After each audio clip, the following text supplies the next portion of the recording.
Good evening, welcome to another edition of Scarborough Fans TV. I hope you've all recovered from the M69 derby. 1 point, clean sheet, and still unbeaten. So, not a bad result, I don't think, down there.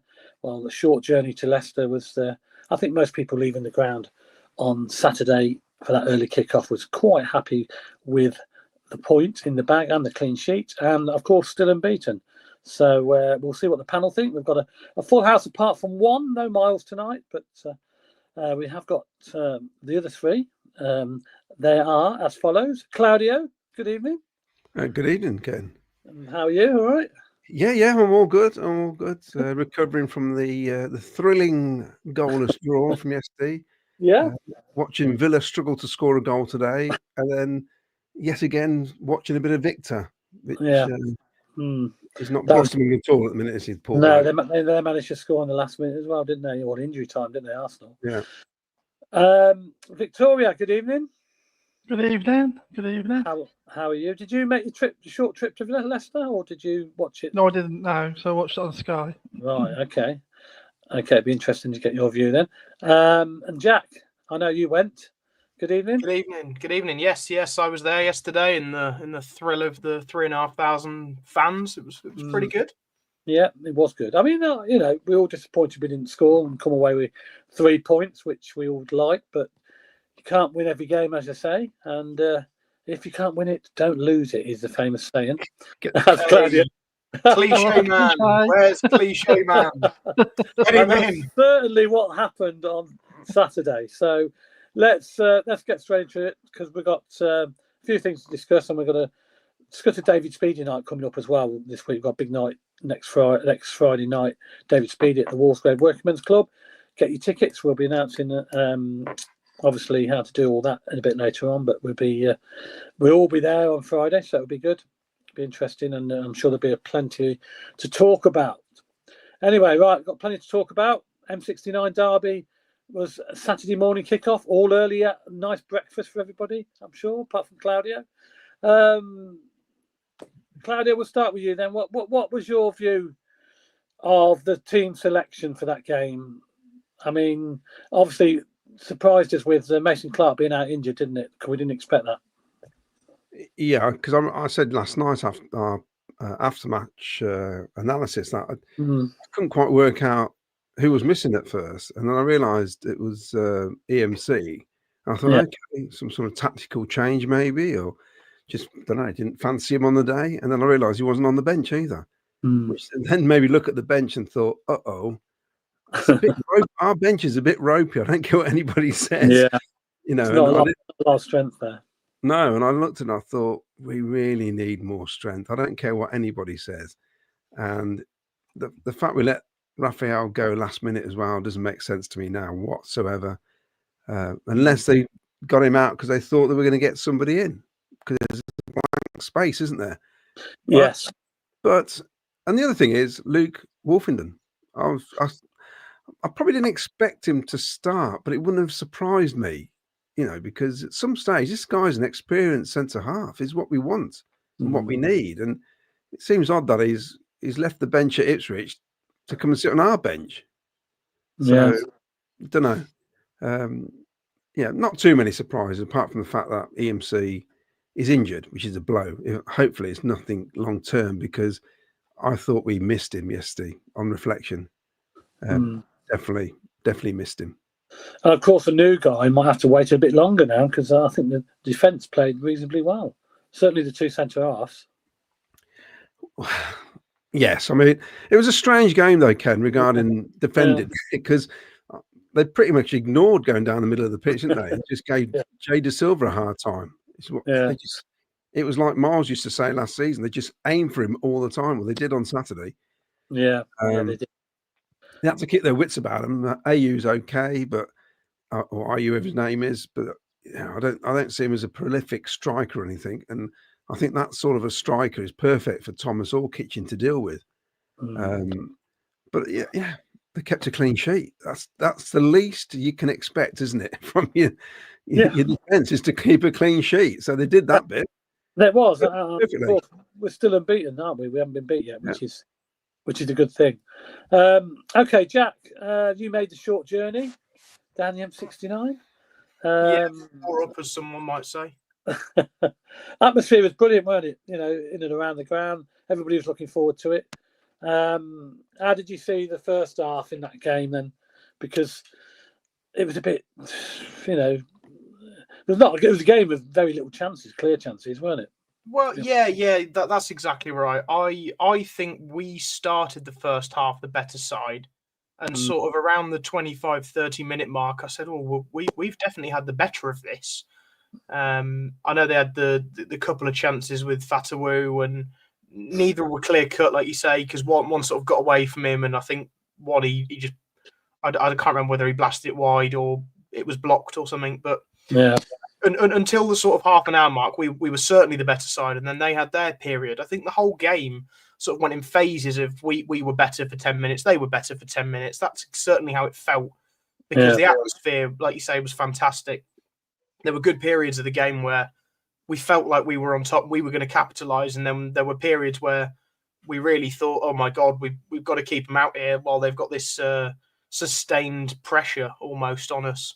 But we seemed to deal with everything well enough.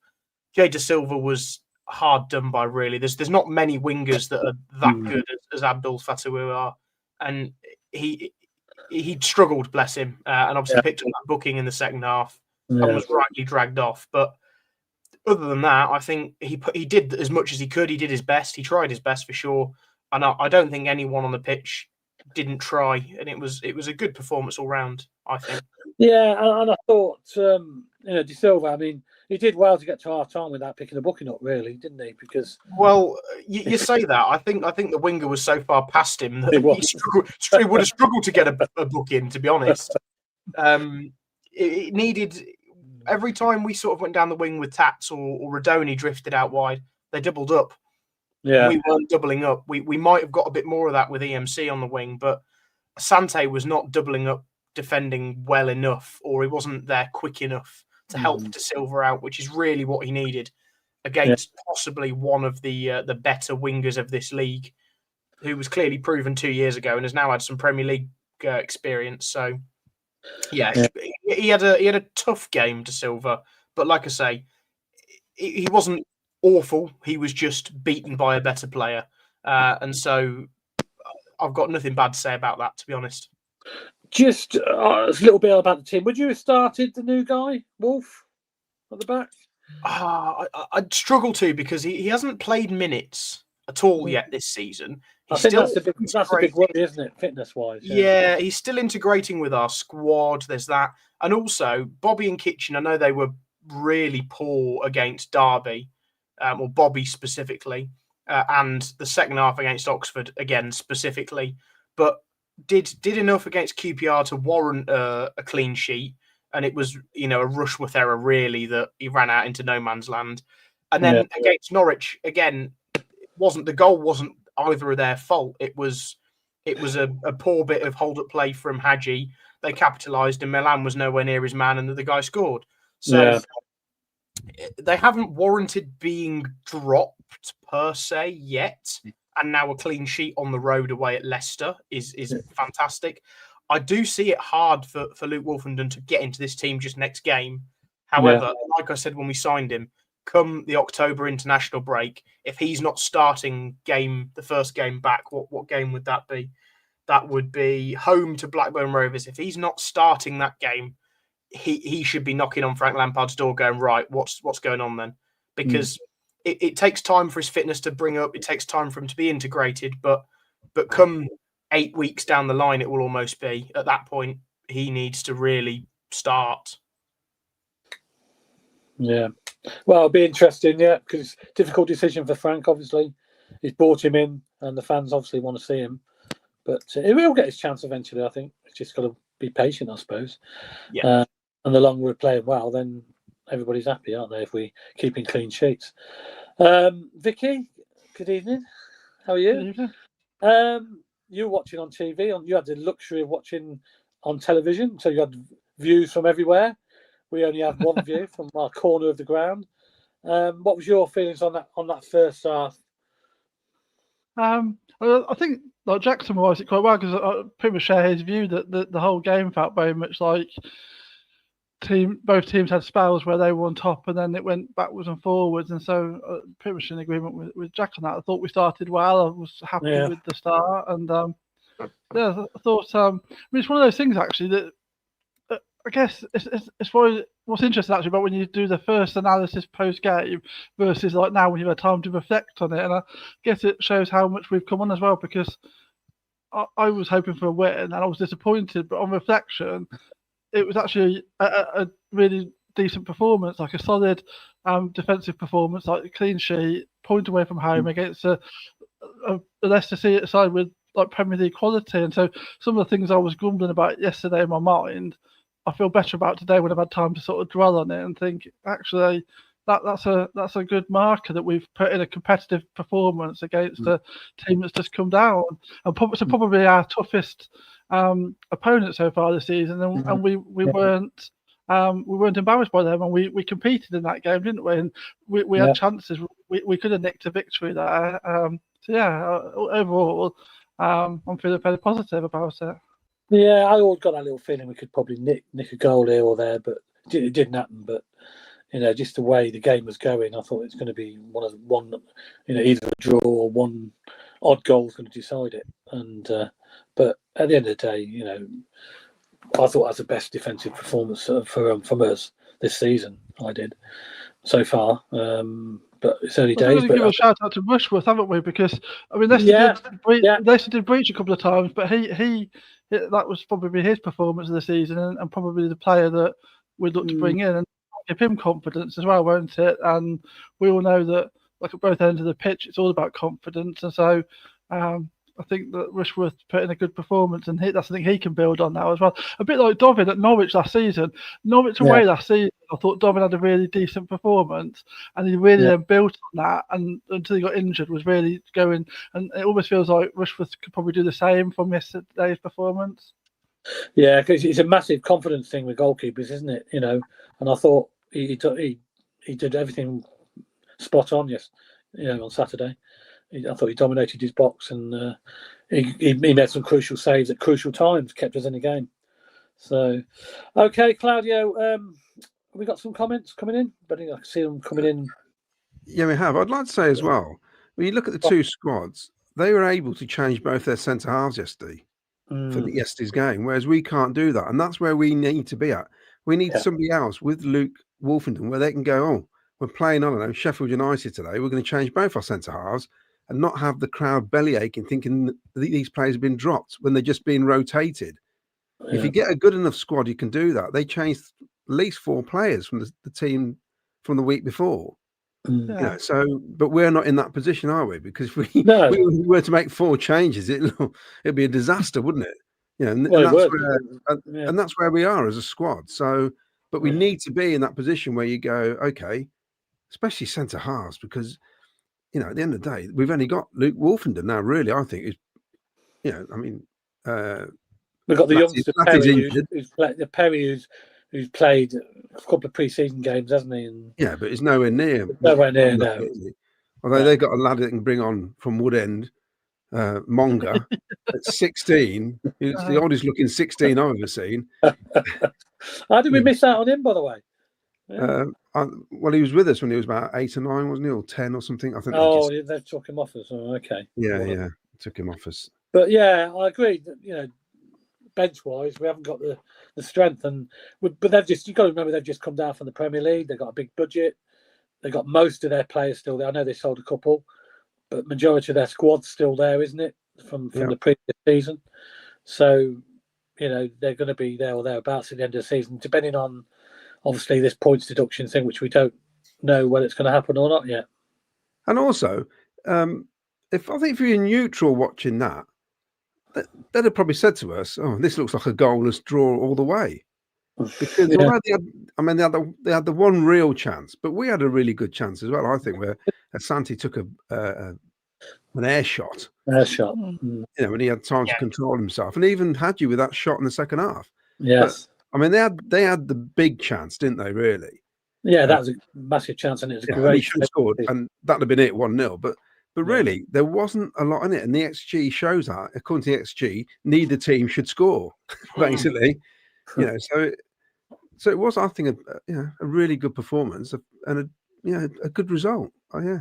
Going on your point about the fact that they were able to change both centre halves, Claudio, did we have anyone on the bench yesterday that you genuinely thought, oh, yeah, they could come on and change it for us? No, this is the worry at the minute. We got players defensively, like obviously Bidders had to come on. We'll probably talk about that in the second half. Yeah.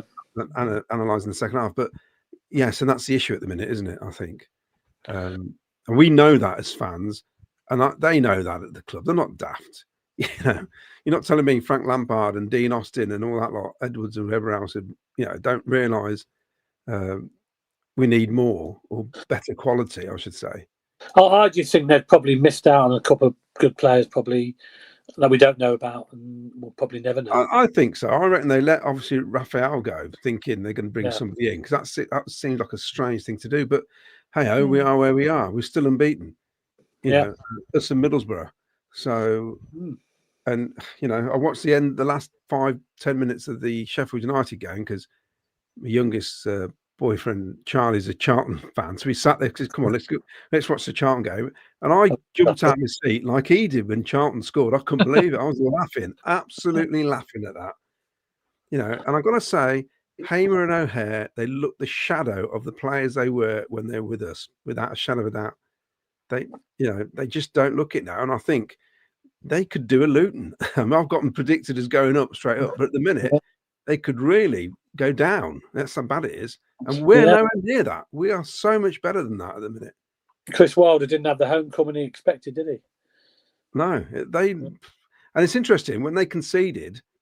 I know this is the Coventry City podcast, whatever, but it's interesting to see as soon as I know it was late on.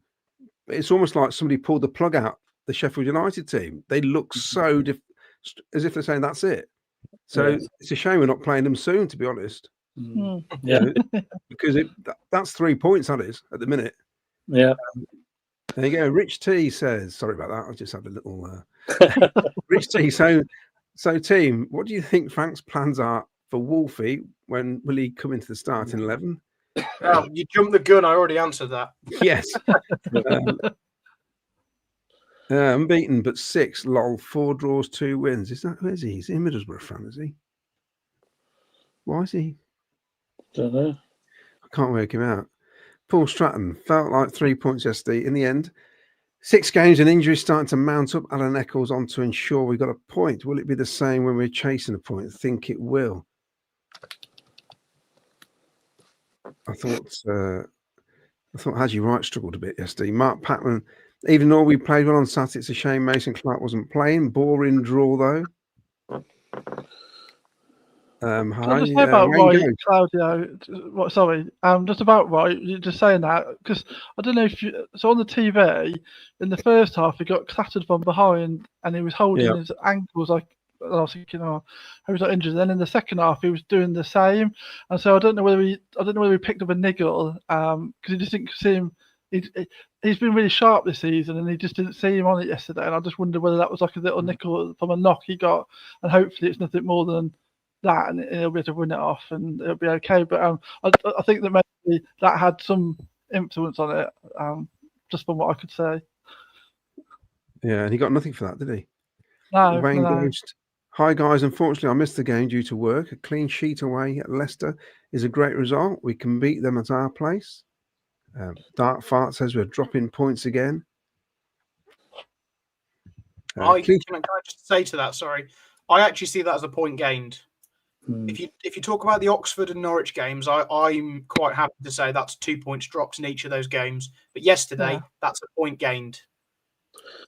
Yeah, because I think on the way out the ground, people I was speaking to, a lot of fans are very happy with that point and a clean sheet. So, I messaged Miles with about 10 minutes to go saying, I'm just, my heart rate's gone through, I can't deal with this. This is ridiculous. I'm not even in the stadium. Because I just try being there, Claudio. Well, yeah, you're down the other end. I think it's worse when you're not there. I think it's worse if you're not there. Because I thought, Yeah, when they're getting the corners at the end, towards the end, and a little free kick here, and you're thinking, oh no. But yeah, we did what we had to do. Cliche man is getting you then. There, Ken, says Nicholas James, Sky Blue Army. Fantastic point and clean sheet, still unbeaten, happy times. Chris Johnson Adventures. You'd rather win than draw in games, though, which is true. Of course you would. But if you don't win, well, if you don't draw, say it. Don't say it. I'm not saying it again. You're already done, Ben. You're already done. I'm writing to Cliche Man tomorrow morning. Nicholas James, for me, it was a really good point. More so a clean sheet away at Leicester is brilliant. Also, on reflection and watching extended highlights, they just shaded it.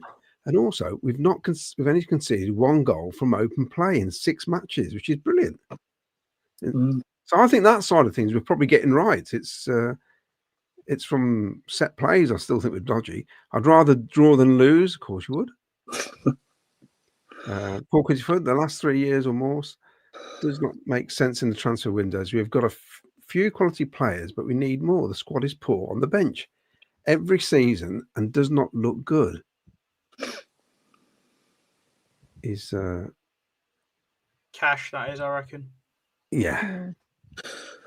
But they've got rid of a few, haven't they? The wage bill's gone down, obviously. Well, I don't know. I bet they get increases season on season.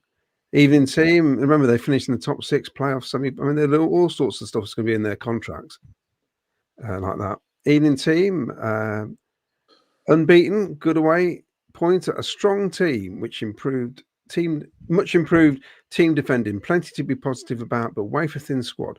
Rudoni holding his shoulder, Hadji limping off, not good. Yeah, it didn't look good when he went down holding his shoulder. It was just where we were sitting, and I thought, oh my God, that's a player we can't afford to lose, isn't it? Rudoni. Lee Beckett, don't forget Porky Blinders, Unit 5, Rowley's Green Lane. I'll get that in as soon as you've, I think you've given us another $4.99. Thank you very much. Ian Courts, could we be invincible this season and go unbeaten? This league is up for grabs. Well, yeah, but we could be unbeaten and get relegated. That's how crazy this league is. Paul Stratton, as the squad is so fragile, we may need to go to a 3-5-2 because we do not have enough cover for 4-3-1-2. January window having its effect already, especially with injuries starting to mount up.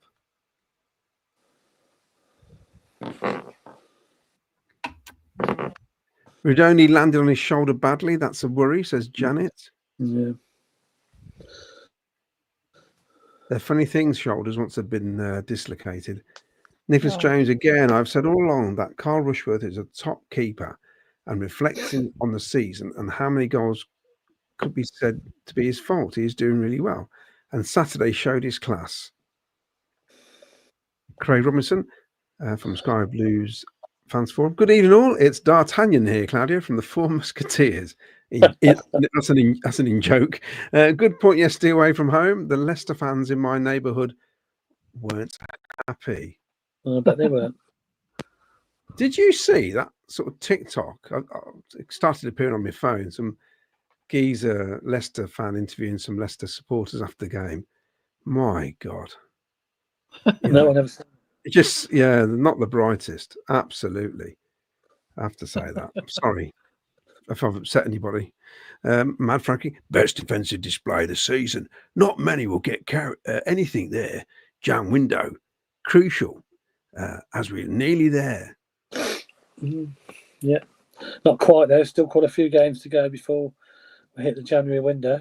I think it means we're nearly there in terms of the quality and the depth. We just need a little bit more. Yeah. Lee Murray, we need a goal scorer who can score with all the chances we make. Also, Sims needs to come on quicker, be given more time, and need another winger as cover. Good point, but should have been 3. I don't think so. I think they controlled it a lot more than. Did we do enough? Did we do enough to win it? Is the question. No, not at all. No, not really. But I thought we certainly deserved a point. The first 15 minutes, I was impressed. Sakamoto was pressing high. Rudoni was getting up there. I thought we were winning the ball back quite a lot. The quality of the crosses were dreadful yesterday, I thought. We just couldn't find anybody. It just didn't land where it wanted to. And slowly they got through the gears, didn't they? Slowly they got better and better. Yeah, I was saying that the luck was with them yesterday. I know a lot of the time you create your own luck, and obviously they had slightly better of the game than we did. And you do create your own luck, but like simple things like Radoni just stepping on the ball right near the end, right in front of our fans, and Asante having another air shot, and every cross Sakamoto put in either hit the first man or went straight into row Z. It was just every little thing that could have gone against us kind of did, other than Carl Rushworth being an absolute brick wall yesterday with the couple of chances he was gobbling up. Yeah, last season he spills one of those shots and they put the rebound in. Yeah, so he was a good safe pair of hands yesterday. Michael Cronin says, even though we played a high line, the silver caught out again, not strong and fast enough. It's the way we play. It's, could we be? I think it's another about being invisible. Sorry about that. In course, it's not that off there. Mark R. I'm not sure they were targeting JTS because of his size, more playing to his strengths, and he doesn't always get support from the wide players like EMC or BTA. They were getting megged, weren't they? That Fatawi was just he's just a good player. That's the first player he's come up against. That's actually, you could say, Premier League quality, basically, and that's the issue, wasn't it?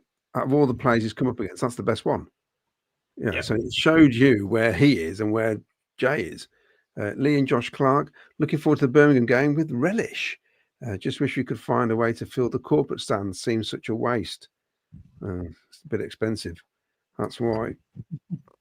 And before you ask, I'm in block 18 on. So at the moment, no. I'm in block 18. I've warned Luca that he's going to have to do the stairs with his gammy knee. Oh, no tickets available. Imagine if we lose and it's the curse of Cloud. You're going to be banned from block 18 forever. It was the other way around last season, wasn't it? Every time, especially at the start of the season, we were dreadful at home, weren't we? So I don't think we'll lose many at home this season, if any. Mad Frankie, why should he start if the other two are playing well? That's right. Don't change a winning team. Another cliche. It says just the draws against Oxford and especially Norwich, that niggle they do when you see what happened to Norwich yesterday. Yeah. Can you imagine, right? Us in their situation, 4 home games, 4 losses. It'd be absolute meltdown, wouldn't it, in the forums if we had done that?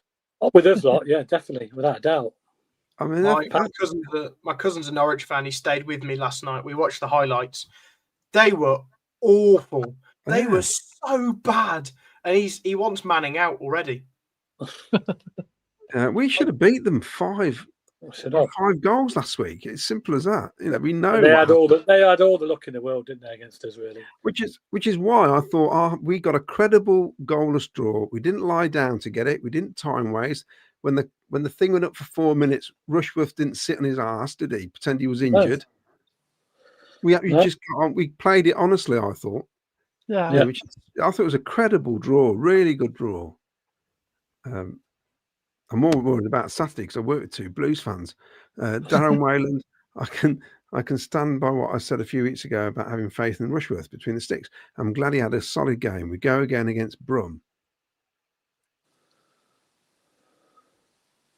Nicholas James, our lads stood tall and stood firm yesterday. Very proud of them all. Brandon had a good game and Haji just couldn't get the big chance inside the box. But he will score a large haul of goals for us and his overall performance are much, much better, even defending really well too. I mean, you guys are there. There's a couple of times where he ran back about 60, 70 yards to put the tackle in. And I actually thought, who's that? It's Haji Wright. Haji Wright, yeah, he did one fantastic tackle. Just past the halfway line, didn't he? And robbed them of possession. Thought he was brilliant coming back yesterday. I thought he did really well. And it's the desire you need from a team who's trying to get into the top 6, basically.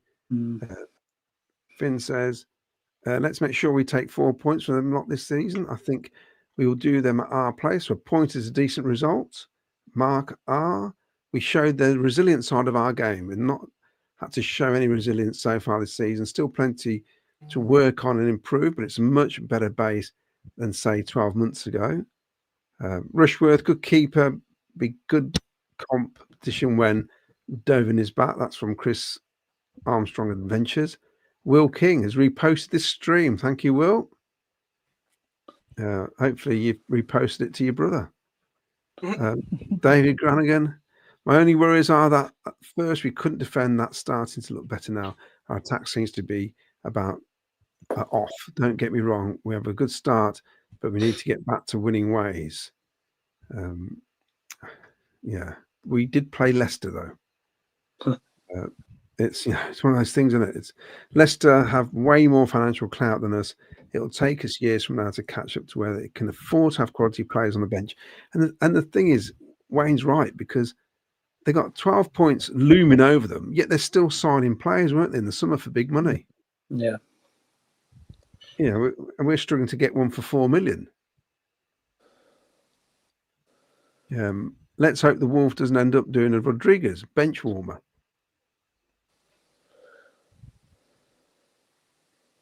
Where are we? Mark Carr, the only players on the bench would change things to shore things up. Block off the midfield, for example, but there's no one who can add something fresh up front. Wayne Go says, don't feel sorry for Sheffield United karma for spouting off about Sheffield Wednesday at the start of the season. And Finn, regarding Sheffield United, shows how losing the playoff final can mess with the players' mindset and set you right back. I think with a month ago, they thought they were getting promoted, didn't they, last season? They thought with the run of fixtures, Bramall Lane, they went top. Yeah. Well, I think we all did. I thought they were going to go. I was very surprised. I thought they were going to go up. And I think it did. They completely, I wouldn't say crumble, but they absolutely stuttered, didn't they? Paul Stratton worried now that EMC Hadji could be out yet again. Rudy holding shoulder. KKH also injured. Our paper-thin squad looking very, very vulnerable. All right. Back to you, Ken, I think. Okay. Vicky, we're just going about the second half because you're watching it on telly. What were the views of the commentators on the second half as it went on?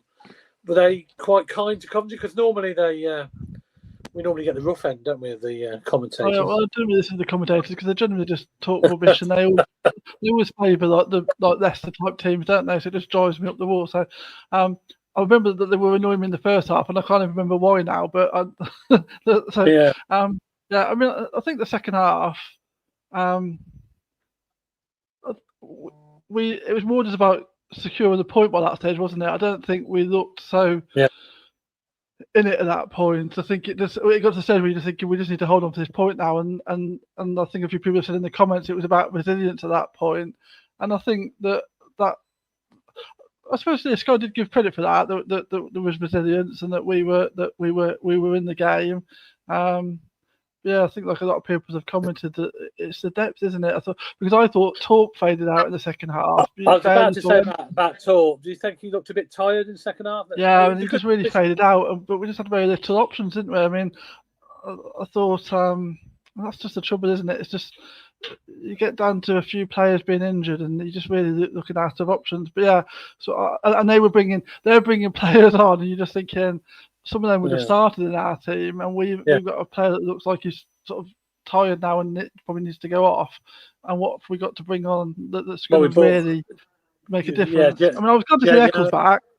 Yeah, it's nice to see Eccles back. Jamie Allen come on as well, didn't he? I mean, we know what Jamie Allen's about. He'll run and do what he needs to do. And I suppose he did a job in the end because we kept a clean sheet. So at the end of the day, the subs did their job. But it was nice to see Eccles back. He made a couple of important tackles, weren't it, as well? So it could, but as you say, it was difficult because I was looking at the bench and I thought, well, no, there's no one there really that can change this game, is it? There's not a player that we can bring on and think, he can change it. He can, an attacking winger or a centre forward. And I know Sims came on near the end, but he didn't have much time to do anything, did he? So also, he's not going to change the game, is he? He'll want to if he wants someone to create a chance. So he's not a player that's going to come on and so we might score and effectively change the game by scoring, but he's not the player that's going to come on and change the actual dynamic of the game. That's the problem, is that we had no player on the bench that you're thinking.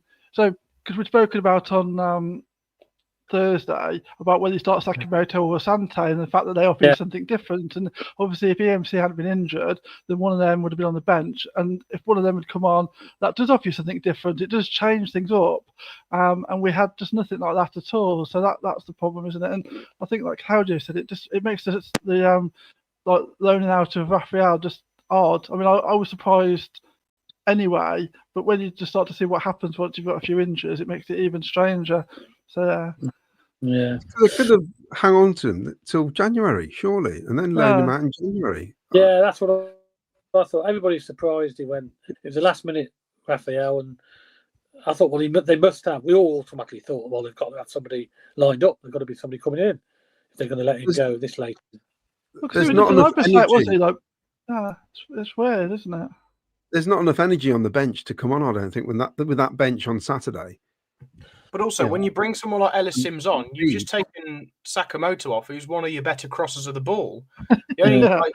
Radoni's he's going to put in some good crosses, but he's going to be wanting to be in the middle more often. Asante's not a crosser of the ball at all, playing out on the left.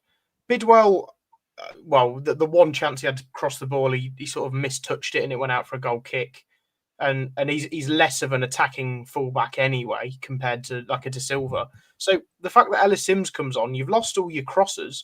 You've lost Victor Torp, who can put a good ball in the box. Yeah. I just found that really weird. I know Hadji seemed to have this little niggle, like Vicky said, and he needed to go off. But is that not where you put on maybe like a Miguel Brau on the left wing, put Asante through the middle, and see how that goes? Because they're going to want to try and play football. They're not going to try and lump it in the box. That's not really what we're about, especially at 0-0. At 1-0 down, it's a different story. Yeah. Jack, what would you say? Did you agree with the Sky panel? They went for man of the match, the goalkeeper. I think we all sort of agreed with that, didn't we? Yeah, for sure. 9 saves, was it? I think Rushworth to the rescue, as we've dubbed tonight's show. Like Vicky said, it's the performance that hopefully will kickstart his career. I know pretty much every shot was at him. There was one quite low in the first half that he got down well to. I don't know whether that was going in or not, but he did enough to tip it round the post. And they weren't exactly the most dangerous team from corners. They hadn't got 6 Kiefer Moores in their team. They'd got a Yannick Vestergaard, and that's about it. It was, there was from the substitute whose name I can't remember, that had a headed chance and a one-on-one that he sort of scuffed. Mavadidi obviously had the key chance, the biggest chance of the game, one-on-one, and just hit it straight at Rushworth. And Rushworth didn't panic. There's keepers that could go down and spread and end up ducking away, or they take an early dive to guess which way and get it wrong. And he did exactly what you want the goalkeeper to do, is stand big, stand tall, spread yourself, and then deal with it, not just flap at it. He caught it, So it just proves that he's built his own confidence up, and hopefully he will kick on and be a real good brick wall in our defence. It'd be interesting when David did get fit, because there'll be good competition there, won't there? With David. But again, is it Brighton we've got him from? They won't want him to be sat on the bench rotting. They'll want him to play almost every game. I know he's got that almost guaranteed until January anyway, or until Dovin's coming back. But if there's a sniff that Dovin's going to be our number one keeper, Brighton will have him back straight away. And that might leave us short. Maybe not, because we've got Ben Wilson, but it leaves us again in that worrying segment of, do we have to bring Ben Wilson in, or have we got a real, what looks like so far, a top keeper? Yeah, it would be interesting. Be interesting to see if they pull back any of the loan players in January as well that we've got out on loan, because the youngster scored for Lincoln, didn't he? Occupy, was it? Scored for Lincoln. A bit, come off the bench for a goal and an assist. Yeah, so if he's doing okay there, they might look at bringing him back as well, just to strengthen that option on the bench, I suppose, with the season going ahead. So that's the problem we've got. We haven't got enough options there if things start going wrong, like that, injuries and stuff like that. So, right, any more comments, Claudio? Any more comments? I think there is. So Ralph Wiggins says, "Hi folks, it was an excellent point, but I would love it if our fullbacks could defend." Colin Bradfield, have you seen what the Sheffield Wednesday fans are on about doing when we play them at theirs about protesting? I think Yeah, they're on about coming onto the pitch, aren't they? Oh, sorry. Yeah, well, let them get on with it. That was us 10 years ago, 9 Yeah. years ago, Yeah. 15 years ago even. So Yeah, if any of our fans start going on about they shouldn't be doing it, come on, lads and ladies, take a look at ourselves. We've been there, done that. I remember playing hockey against Northampton, and we were playing Northampton, and our game was in the morning, and we got to the ground just in time to watch all the chaos, basically. When some of the lads were getting on the pitch, weren't they? It was a bit chaotic at Northampton. It wasn't even a home game, was it? Indeed, Vicky, says Nicholas James, regarding Hadji. Hope it's just a niggle, and at least he has the whole week to shake it off, as Taylor Swift would say. I agree, he is right on his game this season. Steve Logan, evening peeps. We missed EMC, but Asante worked his socks off. Worried Hadji, EMC, and Rudy might be in doubt for the Brum game. Don't worry, Steve. Don't let it ruin your week. We can't do anything about it. 4D, considering the start we normally have, I'll take this all day long. Even if you have drawn the last few games, we beat Brum next week. It's still a great start. Question for you, Ken. This was spotted last night. Oh, Ken, tell us why you left the game early. I didn't leave it early. I left on. Oh, you did? Was it before full time? It was on 90 minutes. Early then. Well, the game's 90 minutes. That's how it worked. Tell that to the Ipswich fans that went to Ewood Park. Well, I just thought I'd try and get a little bit of a head start because I know how difficult it's getting out of Leicester. I was stuck there last time I went there for over an hour, so I didn't want to be in the same situation. So I thought I'd try and get a bit of a head start, and it did because I knew there wouldn't be another goal, and there wouldn't be a goal. So, Sorry, is this the same Ken that predicted a 3-2 win for? Yeah, but obviously as the game materialised, I knew I was way off with that prediction, and it looked like it was going to be a 0-0, didn't it? I took the gamble, if you like, and it paid off. And I got back to see Claudio and join him, didn't I, Claudio? True, but I suggest next time don't say you left early. Well, early. I mean, I've seen people leave a lot early. At least you didn't leave early to harass Victor Torp. No, exactly. So, less said about that, the better. Rich T said, the ball never seems to drop to our players in the opposite. In fact, I will say something about that. I'll just read that out. Rich T, the ball never seems to drop to our players in the opposition box. Considering, as a fan base, we've got a bit frustrated, especially some of us, where the club are being a bit, I'm going to say it, a bit anal about players signing and talking to fans, this, that, and the other, before and after the game, although they said they can talk to them after. What happened yesterday is going to now probably stop players talking to the public after as well. It's simple as that, really. And that's what's annoying. There's no need for it. Go down the proper channels. Like everybody else has to. And they're well aware of the channels as well. They're well aware of the situation as well. It's not as if they didn't know. Yeah, because it will spoil it. It will spoil it, and they'll put a stop to it. As simple as that. And it only takes one. Mark R, we were missing the MC at the back post when Saka gets a cross in, just a big void. Even into Kimberley. Reading Kimberley? I always want to say, I can't do it with the Victoria Wood voice. Kimberley. You know what I mean, don't you? I'm not going to start doing Victoria Wood impressions. Dan, I've just looked at the table. I don't see why we can't finish in the top three. I'll tell you what, Dan, I can't see why we can't finish in the top two, because this league, I think, when you look at Ipswich, they were struggling again yesterday. Sheffield United struggling big time. Even Leicester have not really impressed, have they? So these are the three teams we thought would be really up there already, struggling. We've got teams like Oxford winning at Bristol today, and the results yesterday. Preston, what are Preston doing in the top 6? From what we've seen of them as well. So it's going to be really interesting. It could be another season where you don't need a lot of points to get into the top 6. Because I think it could be another 68, 69 points just to get into the top 6, which isn't a lot from years gone by. Yeah, agreed. Pagagon, we played well considering everything. Thought a few crosses had been a bit more pace. We might have got deflected on a goal or ball actually get to one of our players rather than the first defender. Do you think we just? I mean, I've been on about this for a while. We just composure basically in. Oh, it was yesterday. I thought, especially in the first half, when we were having our on top spell, there was just times where you just thought, just calm it down a little bit and put a decent ball in rather than not panicking. And so, yeah, it felt like a little bit of better composure yesterday. We might have even nicked something earlier, but yeah, it's at those times where you know what it was. It's almost like we turned the ball over and they were just excited. We've turned them over, and then they just lose control. Yeah, because I was impressed that first 15 minutes. I was really impressed how we pressured them. Thoughts on Torp and the post-match interview? That's from Glenn. Well, Glenn, I didn't see that. I've just answered it. Yeah, not great, was it, mate? Nicholas James, that's the difference. Norwich was points dropped massively, but yesterday we are brave, honest, and resilient.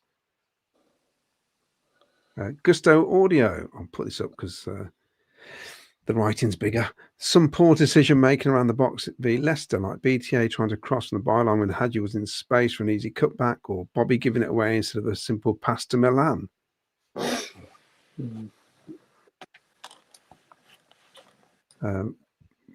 Tully, evening guys, take a point and more amusing Sheffield United. Chris Wilder has lost all 3 of his first games managing the Blades. That's Mark R. There you go. Interesting. Ooh. I mean, don't be surprised if we do they shoot up the table. No. Yeah, I mean, they got some good players there. They won't be down there for too long, will they? They should. Claudio, sorry to be that guy, but they can't exactly shoot down the table, can they? No. when you're propping everybody else up, it's hard to go down. I mean, proper shoot at the table. You watch, come January, we're going, oh, well, Sheffield United's third. How's that happened? Well, we've done it for the last 4 years, haven't we? Well, exactly. And Joyner watched it on Sky TV whilst on a 3-year-old grandson's duties. Like a mini CJ. I think it was pretty much evenly matched as well. Fought draw. Sky Blue Army were very loud on TV. There was one stage watching it on TV where literally you could hear a pin drop, and then you could hear our lot sing up again. What was it like with the Leicester fans in the ground, guys? Because it seemed so quiet. Yeah, I mean, I thought Cov fans were very loud, and I thought we sang. I thought we were a lot louder than Leicester. What did you think, Jack? Because Leicester were very quiet, I thought. Yeah, completely agree. I mean, there's times where obviously we were a bit apprehensive. It's hard to get an atmosphere going, and we stayed quiet. But then when we go forward and we're doing something exciting, we're loud, we're singing, we're chanting, and it seemed that when Leicester were on the attack, we shut up. They didn't sing. When we were on the attack, we were then the loud ones in the stadium. That's how it felt as a general rule.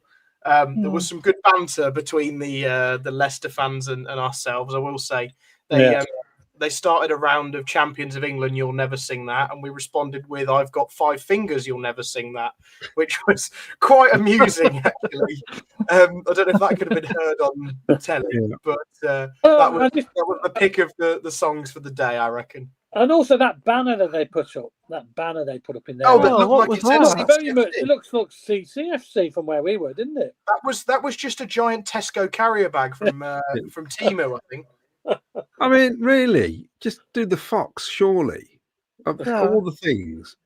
But then I've got to say, imaginative. Whoever put those stickers on the lamppost with the Mad Hatters and the recognition thing, that took a bit of work. Can I tell you what is hilarious though? Outside the ground where they've got their bit of a family stand, they've got an elephant that you can bid on. And I just thought how hilarious that we turn up and there's this elephant that you can bid on. I don't know what it's for or what the cause is, but it was just turning up. The fact that we turned up and we saw this, I thought, that's clever, isn't it? It got foxes like plastered all over it, the badges and that, but it was just an elephant. It's really bizarre. It's a shame. I don't know if Dave Kaye's seen those posters. They should have had a photograph next to it. That would have been funny, actually. Steve Curry says, Ken, thanks for dropping me a mug. No problem. Is it an early Xmas present, as I already have one? No, that's when you. I think he won the one of the competitions. That's the name I had, and I delivered it. So that's how he gets you in. It's a bit like the mafia. We give you a little present, and one day we'll come round for a favour. I knew I'd been to that address before, so it's twice I've been there. So I knew he'd. Oh, you're stalking him now. You're stalking members of the public. Because when I got there, I thought I'd been here before, but it wasn't in. So I handed it into. No. Well, normally people aren't in when you're stalking them. You just hang around. I handed it into the person who answered the door, and they obviously passed it on. But he's won twice. So well done, Steve. Cliche Man says, when it comes to local derbies, the form book goes out the window. Is that a direct quote, or are you just trying to quote him so you don't get a yellow card? Yeah. Craig Robinson. Anyone heard anything as reported about Rudy signing an improved and extended contract? Well, that's rumours. Big rumour, isn't there, going on? I expect them to announce something because that's come out over the last couple of weeks, hasn't it? So maybe we're waiting to listen to some sort of statement from Doug or Frank, maybe on that. Doug's very good at announcing things just before big games. Yes. Yeah. So, agree, Finn.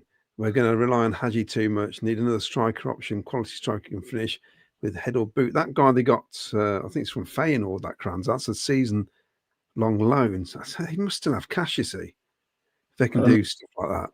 Yeah. Great to see Eccles, 2 crunching tackles and a yellow card. I love that yellow card, Colin, because that's exactly what you needed. Yeah. Kev38T, Thomas is on 3 yellows, so as soon as he gets to 5, Wolfie will get in. At the latest. The good thing about that yellow card is that you put the guy on the floor. Rarely then does the referee really add too much time, because then he'll know that guy will want to get up and play. Whereas I think if, say, Eccles would have just sat down or for whatever reason waste a bit of time, he's just going to have done loads of time again, isn't he? So I think it's perfect to get yellow card. The guy's going to get up, it stopped the move, and he doesn't have any extra time on, does he? Yeah. Bit of gamesmanship. Sky Blue Army says, in terms of free agents, Fordy says, we have a spot available. Do we take a punt on some like Bamford as an additional attacking option? That all depends on wages and stuff, doesn't it? I suppose. I don't know what he's on. He can't even start a game at Wigan, so he can't be that good. Who's this? Is this ubiquitous? Raphael. No, Raphael. Yeah. Is he not in the team then? No, he didn't start last week. That makes it even stranger. Then that makes it even stranger, doesn't it? Because he was on the bench and coming on for us. He had got minutes. It wasn't like we weren't playing him at all. It's just really weird. Which leads me to believe they were going to bring somebody in. I think. Yeah. Finn, hope you're okay. Agree. Hope we can get Sargent for you as he'll be gone from Norwich in January. Claudia, if we sign Sargent in January, will you do the show in your pants? As you said before. You did promise that, didn't you? I'm sure you did. I'll do him in Ken's pants. Be like, probably fit me like a onesie. Dave Sports Photos. When you bring Alan on, it's an admission that you're settling for a draw. Well, I think we knew that as soon as it happened. Hi, Paul. How are you? Reckon Sargent would come to the right place. I think he'll go somewhere. We ain't got. They're going to sell him for about 20 million, aren't they? Basically. No. Yeah, he'll probably go abroad. Dan, a big crew scored a good goal on Saturday. I would have him ahead of Sims. Mark Lights, most of their shots were straight at him. Yes, 1-on-1 was the main chance of a win. Oh, wow. We've seen Brad Collins with shots straight at him last season. Yeah. Yeah. Rushworth comes and catches corners. Can't remember the last keeper we had who does that. Did anybody watch the Arsenal game today, Man City? Yes, I was watching it. Bit of The a, amount of clearances Donnarumma did in goal, where he came out and punched it and got rid of it. Man, he's massive though, isn't he? So it does help. But that's like one of the best keepers in the world, isn't it? You can see the difference, can't you? Back on track. It's time to look at a decent striker on a free pay him max wages if we have to give us options up front. Paul Stratton, Jack, think Dovin will now be safer next season, even if he's fit. Rushworth number 1 all this season, I think. But we tried to buy him though. We did try to buy him, didn't we? Yeah, they wouldn't have it, would they? They wanted a loan deal. Rushworth only played 7 games last season. Injuries. Was it injuries, was it? Yeah. Dan says, we are going to the under-21 game tomorrow. My partner supports Crew.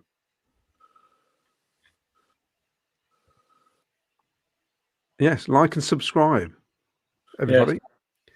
Yes. Please. Yes. Mark R says,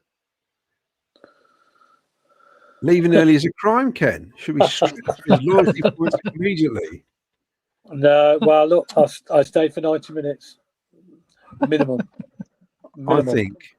I think for charity, you should be put in stocks. And there's people leaving before me, believe it or not. I waited to 90 minutes. Yeah, there always is.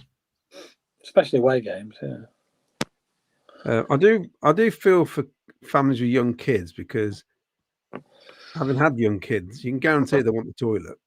Yeah. And it's you don't want to be stuck in a car when they're desperate, that's for sure. So I can understand why they want to get away. A couple of small-time channels collared the players for the unofficial interview. So this is asking what happened. Ian Small agree. Final balls were rushed, especially Tat's 3 poor crosses. Paul Stratton, only thing that is going to stop us this year is injuries and suspension. Strength in depth could be our undoing. Steve Curry, everyone worked hard in defence. Thomas and Kitchen had a very good game. Draw, a good result. Mark R, not really Cov related, but what does the panel think should happen with Blackburn Ipswich game? Let the result stand, replay the whole game, or complete the last 10 minutes plus injury time. Well, we spoke about this when the show started. Go on then, Ken, you go first. You've only got one. Can I just say, you can only choose one option. You can't say all 3. I just gave you the options which are available, that's all. Oh. Well, what I was saying was, we had a little chat about this before we went on air, believe it or not, because it was an unusual situation. I think the game will stand as it is. I think Blackburn will win 1-0 because they played 80 minutes, and I think I know Ipswich could have scored, but they got to take into consideration Ipswich only had 10 men. Jack? Yeah, I agree. I think the game should stand. I think it's past that magic, 75-minute mark. And it's going to be unlikely that it was going to be turned over. So I think the result should stand. Unless they want to replay it the week before we play Ipswich. In that case, that would be fine by me. Vicky? I agree with Jack. That is a perfect scenario. It stands unless it be played before we. Perfect. So I'm the only one who's going to say it needs to be replayed. Oh yeah, but do they do Ipswich have 10 men then when they replay it? No, it's just the way it is. Because you look today. You think that game that lasted 80 minutes is null and void, and they've got to start fresh? That's the way it is. I mean, you look at today, Villa. They played Sunderland. The Sunderland man sent off, and they still equalised it to make it 1-1. I think once you get past a certain point, 75 minutes, whatever the result is, then it should stick with it. I don't. There's not going to be just 10 minutes left, though, is there?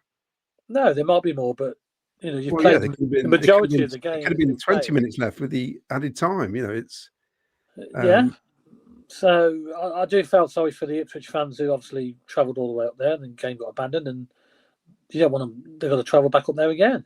It's frustrating because it's been a great 3 points for Blackburn and good all round for everybody else. But I'll tell you what, I'll be amazed if the EFL don't make them play it. I'll be amazed. Well, be interested. Be interesting to see what decision they make. But I don't think the referee had an option really. I've seen pictures of him coming on the pitch trying to bounce the ball and stuff, and it wouldn't bounce. They're just complete downpour, weren't it? To be fair, that pitch was better than when we played Tranmere on New Year's Day back in 2021, I think it was, or 2020, when Godden scored a hat-trick. That pitch was just as bad with the mud. The ball wasn't bouncing. Well, their drainage at Blackburn must be awful because Manchester's just up the road. They didn't even kick off till after that game had finished, and they'd had the rain as well. Yet they played it, and it was fine. But at Blackburn, so it must be how these grounds are kept. I don't think the drainage is what they used to be, because they're almost like not on a proper surface, are they? Yeah. It's like a fake ground, if that makes any sense underneath. It's so obviously it's not very good, is it? I mean, I just thought it was funny when they came on with the forks and that. I thought, well, that ain't going to do much, is it? Not really, no. No. It's just one of them things. It happens. It's not very often it does happen, but it does happen in football. And in all fairness, they got the penalty Blackburn because of the guy slipping all over the place, and he took him out because the pitch was that bad. Yeah.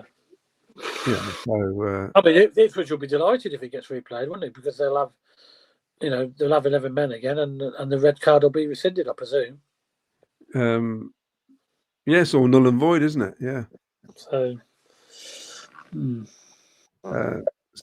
So Steve Lang says this year has to be the best chance to reach the promised land without the lottery of the playoffs. If we are in the hunt in Jan, Doug needs to open that checkbook and get us the players we need.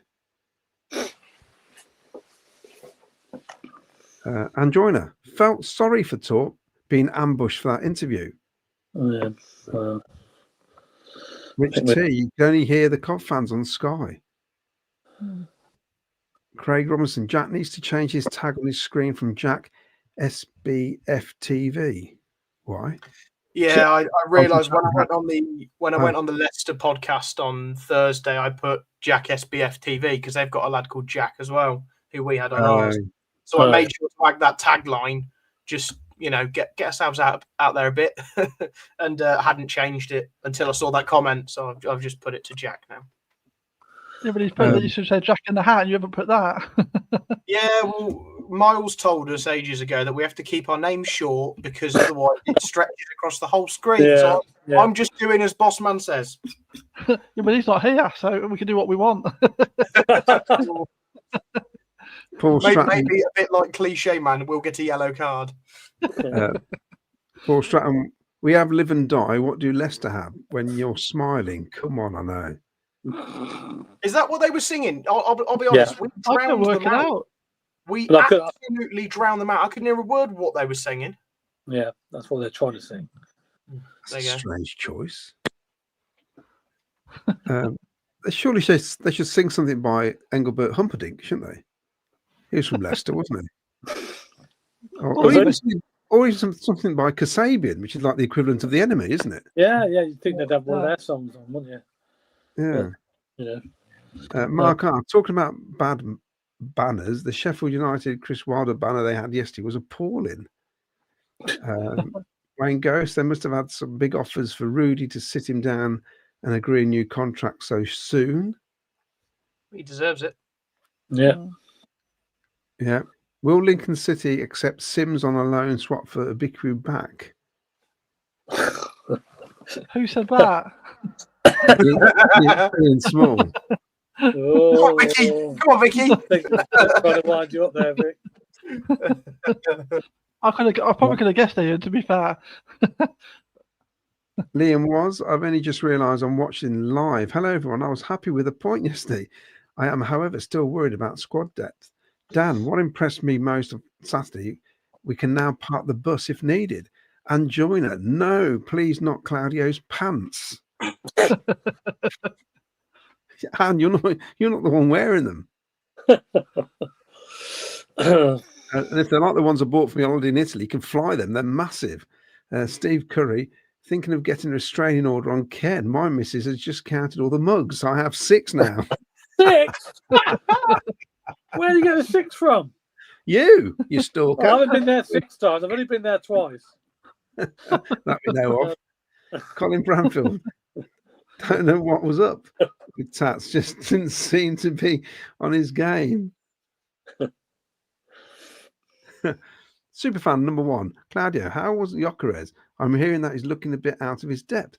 Well, from what I've seen, we played him as the main man, didn't we? It was basically get the ball to him, let him run the channels, do what he wants. The trouble is, the way Arsenal play, they take it up to the box, don't they? And it completely nullifies what he's all about. Yeah. I just don't think it works, what they're doing with him at all. It's he makes runs, they don't put the ball in the box. He comes from, they don't give it him, they go back. You'd think with players like Saka in the team that they would put the ball in the box. Yeah, but they like to play, they like to get a shot in because they know they can score, especially Saka and Eze. You know, they're going to back themselves, aren't they, these players? So, yeah, I feel a bit sorry for him. He's trying to find his feet. He's got 2 good centre-halves marking him today as well. And then he's got that big lump, Donnarumma, he's got to try and beat if he gets a shot on. So I think against teams like Arsenal, Liverpool, the sides who are going to be battling near the top, he's going to probably struggle, I think. Yeah. But I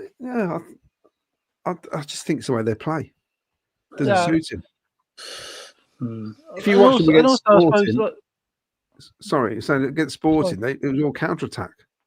That's why he's just going to be really keen to make it. Like I thought today, a couple of times, you could just tell he was just really keen. Like he's not getting a lot of opportunities because of the way they play, like Claudio just said.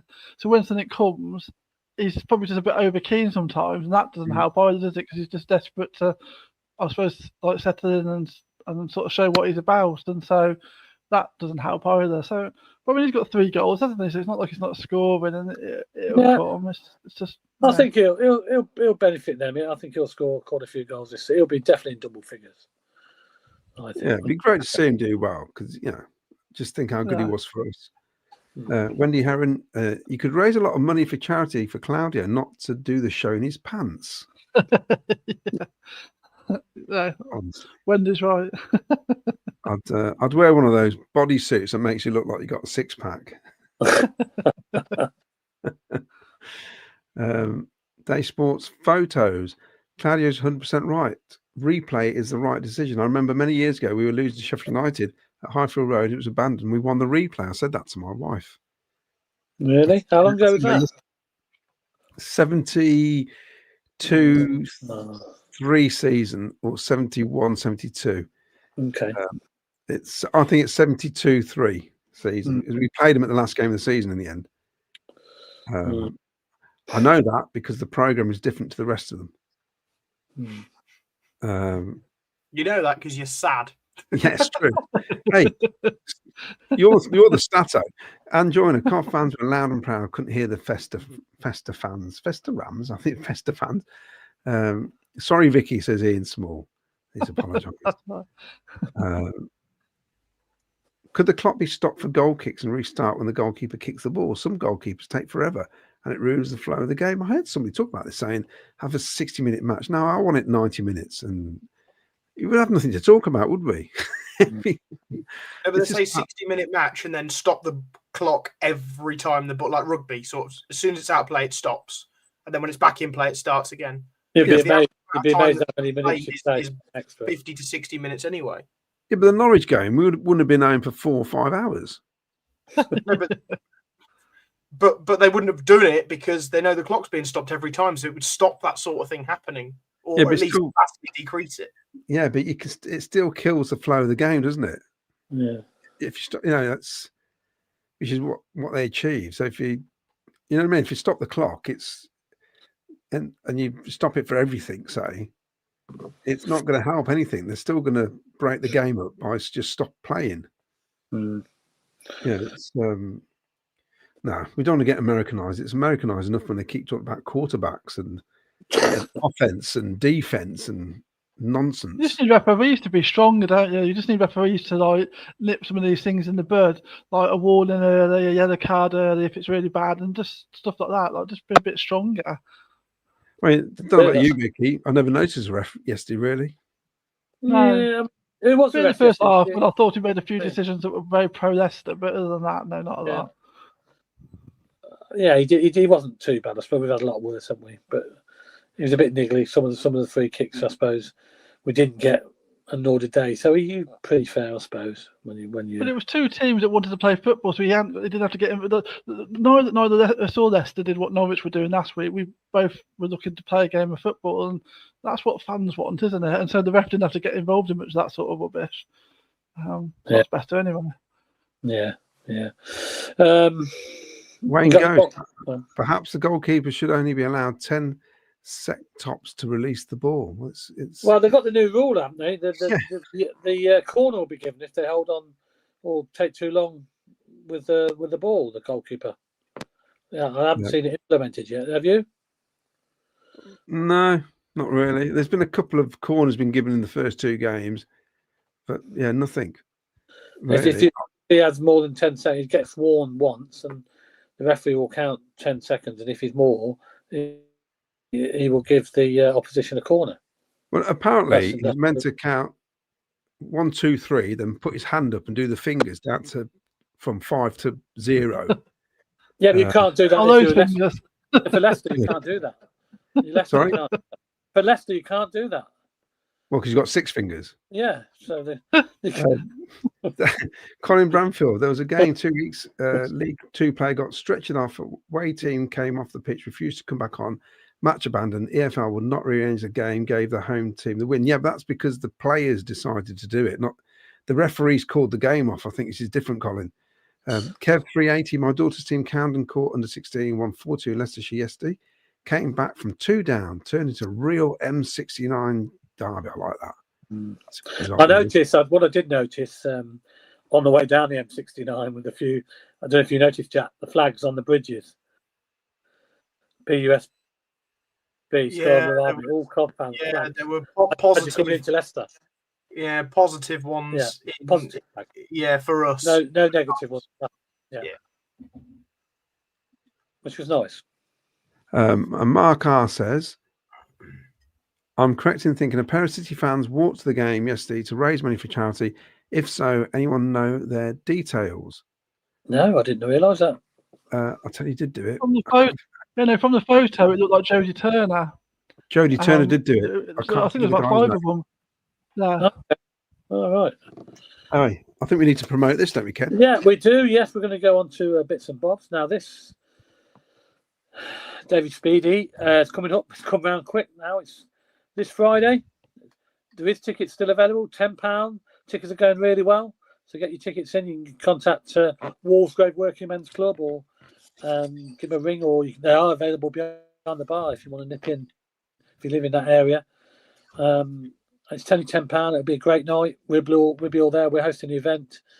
We'll have a raffle and bits and bobs going on as well. We'll have a quiz as well. It should be a fantastic night because Dave Speedy was a fantastic player for us, and he'll have some fantastic stories, I'm sure, and he'll bring back a few good memories for a lot of people who've seen him play. So make sure you can get down there if you're not doing anything Friday. It's only £10.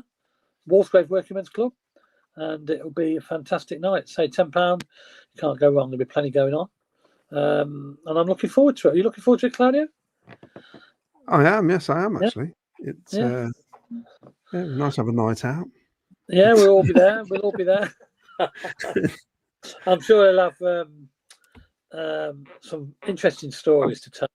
So, I've been reading his book, obviously, and I didn't realise that Liverpool tried to sign him before we signed him, and Ken Bates would not sell him to Liverpool. Oh, okay. He did end up at Liverpool, didn't he?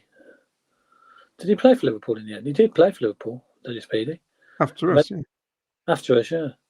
I don't think he played many games, but he did play. I remember him. I remember him famously playing for Blackburn against Leicester, I think in the playoff final at Wembley, where he may have dived to get a penalty, and I think Blackburn did him over. Oh, dear. What a shame. I'm sure he'll have plenty of stories like that. Anyway, look, home parking. We're at home this Saturday against Birmingham, of course. So if you want to book your home parking spaces, big parking, coventryparking.co.uk is the place to go. They also do away parking as well. So if you go on their website, they'll tell you all the details. And also coach travel for the away games. We've got a couple of away games coming up, midweek game at Millwall and away to Sheffield Wednesday coming up next few weeks. So book your away travel with Big Travel, ccfctravel.co.uk. We'll provide the coaches for you. Cheapest travel around as well. Yeah. 14 quid to get to Leicester. Oh, wow. There you go. That's impressive. Tell you. That's not bad. By the time if you even drive and pay for parking, you're talking a lot more than that. Yeah, you should have gone on the coach, Ken. I should have really, but never mind. Yeah. I always drive the local ones. I always tend to drive to. Yeah, it's not too bad. Well, in fairness, when you drove me to West Brom, we could have parked in Coventry and walked the rest of the way because it was a hell of a journey, wasn't it, from the car park to the ground? It was probably about 3 miles away. I certainly got my steps in. Steps.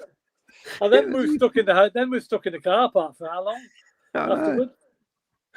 Yeah, that's the problem you've got when you drive. It was actually crossing the junction of the motorway where you come up. I thought we're going to die. We just witnessed an awful game of football, and we're going to die. Well, there was a bridge. We didn't actually jump across the M5. Well, almost. That's not the route you sent me. Oh dear! But yeah, so we're all looking forward to Friday, aren't we, David Speedy night? I suppose. Did you have many memories, Vicky, of David Speedy, or was that just before your time? Before my time, and me and Jack are just like, we've heard, we haven't seen. Yeah, you've seen the videos, you've read all about it, so you'll learn quite a lot then. I'm sure on Friday about David Speedy. It'd be interesting. Be a good night. It should be really good. And so Jack wasn't even a thought then, was he? No.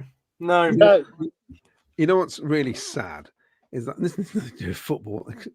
I have to pardon the viewers now. I watched Dead Poets Society last night, and I hadn't seen that. I think I've watched it only once since I saw it at the cinema, and that was at the Coventry Odeon in 1989. And I was thinking, my word, I was 24. You know what I mean? I was just thinking. So, how old are you, Jack?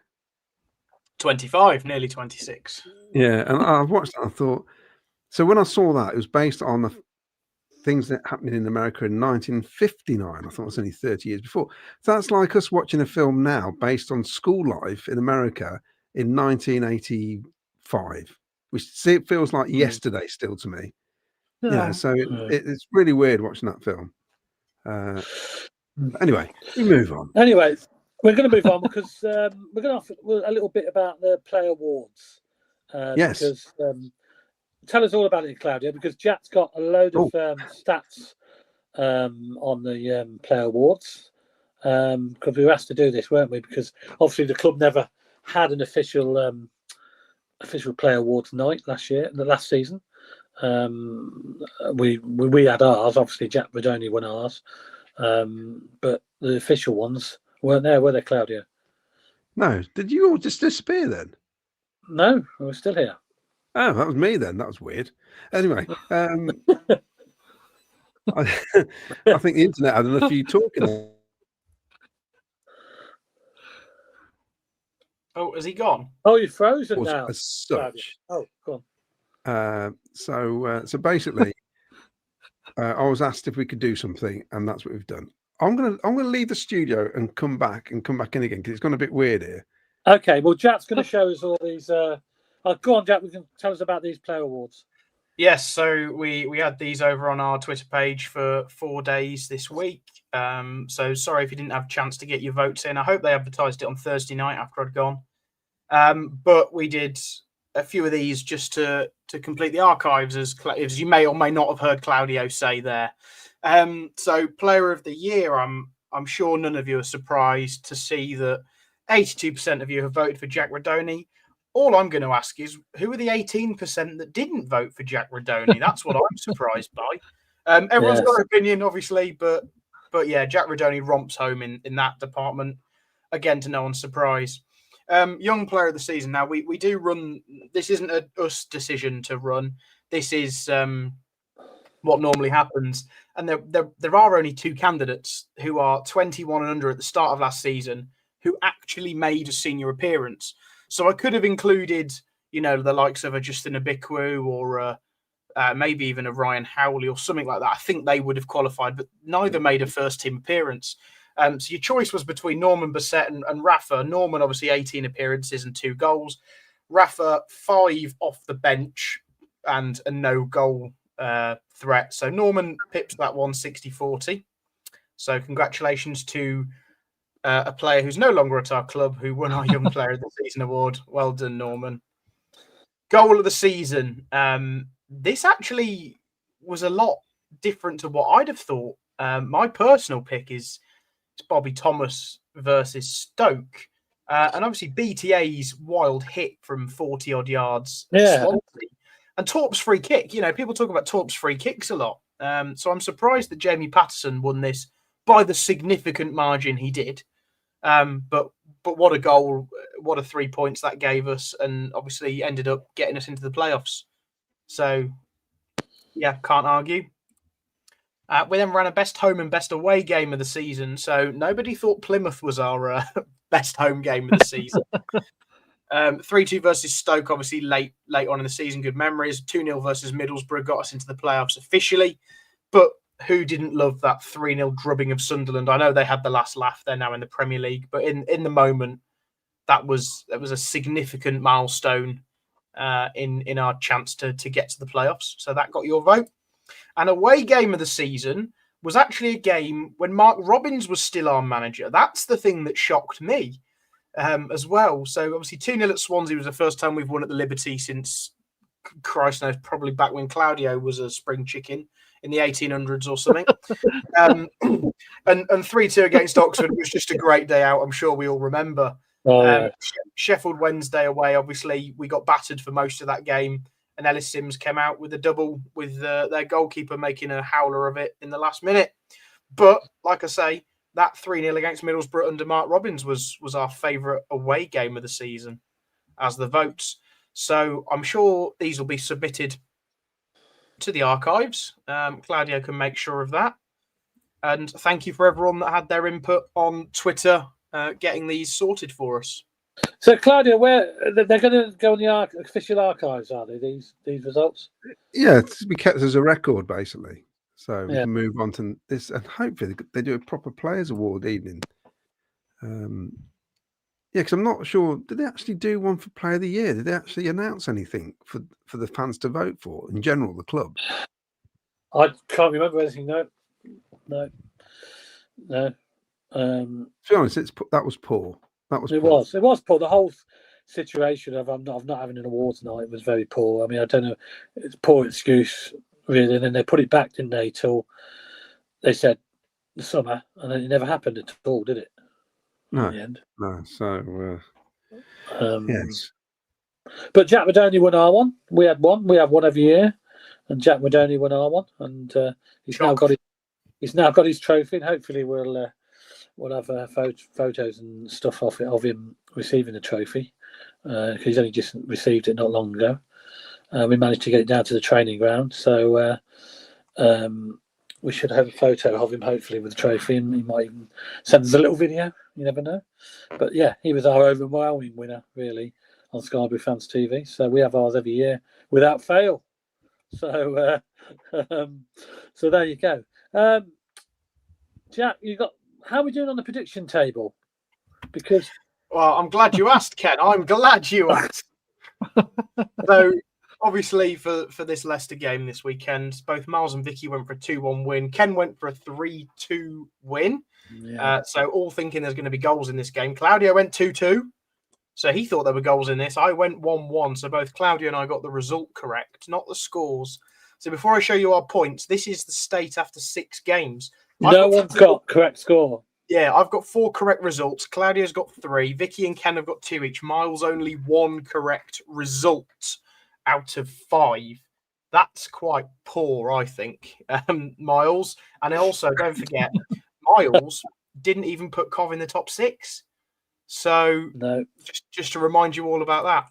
But yeah, so whatever we reckon the score's going to be, don't put your money on that. go with something completely different, because clearly we don't know what we're talking about. They've not got the message of the team, have they? Yeah, and that puts Miles on 4 points so far. Vicky with 6, Ken with 8, and Claudio just behind me, 12 and 13. So I'm in pole position currently, but it's a marathon, not a sprint. We're 6 out of 46 games into the season, and it can be all change.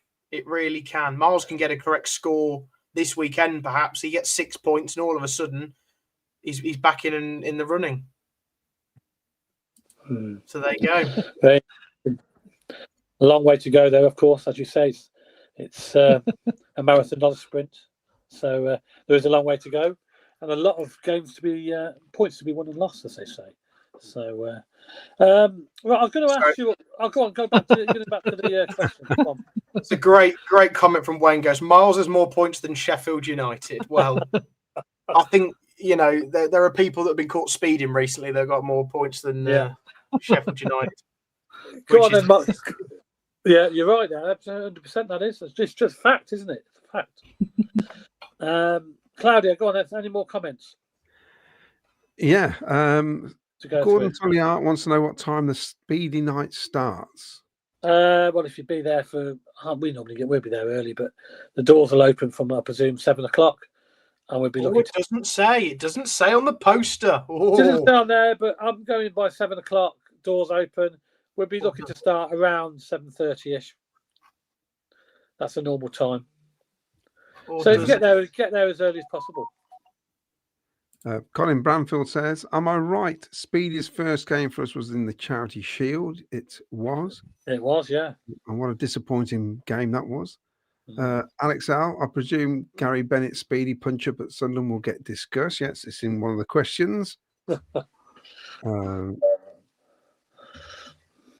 Lee Beckett, I'm off to Munich Oktoberfest Wednesday, so I'm missing the Blues and Millwall game. Oh, I've always fancied that.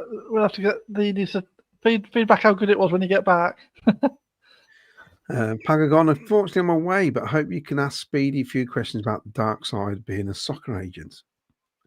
Mark R. Speedy was one of those players looked like they were going to score at any moment or start a fight or both. He was a Marmite character, and I think you either loved him or you just thought he was destructive.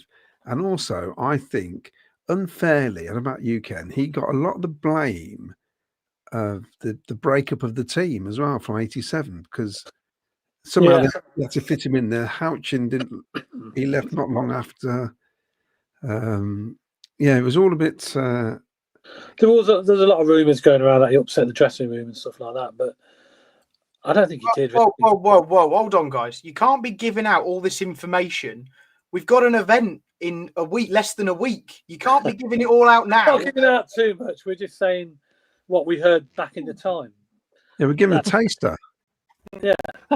And there was a lot of rumours that the dressing rooms were upset with his arrival and stuff like that, but I don't think he was that bad a player. I think he got on well with the squad. I mean, he comes across as a nice guy.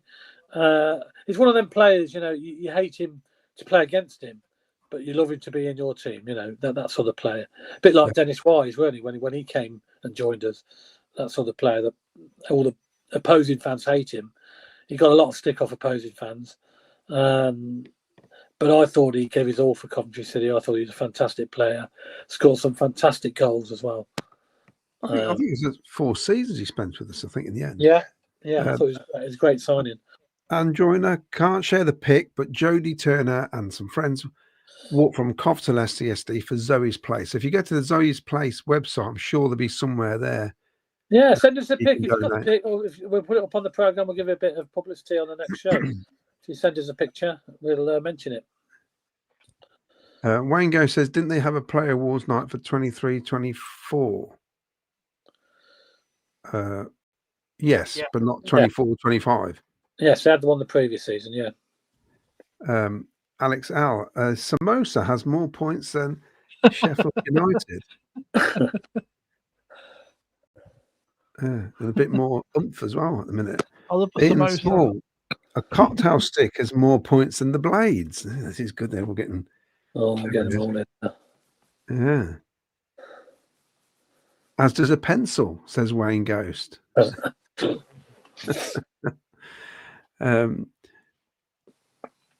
Robinson, while Claudia now looks different top right of the screen and looks much better. Oh, that's interesting.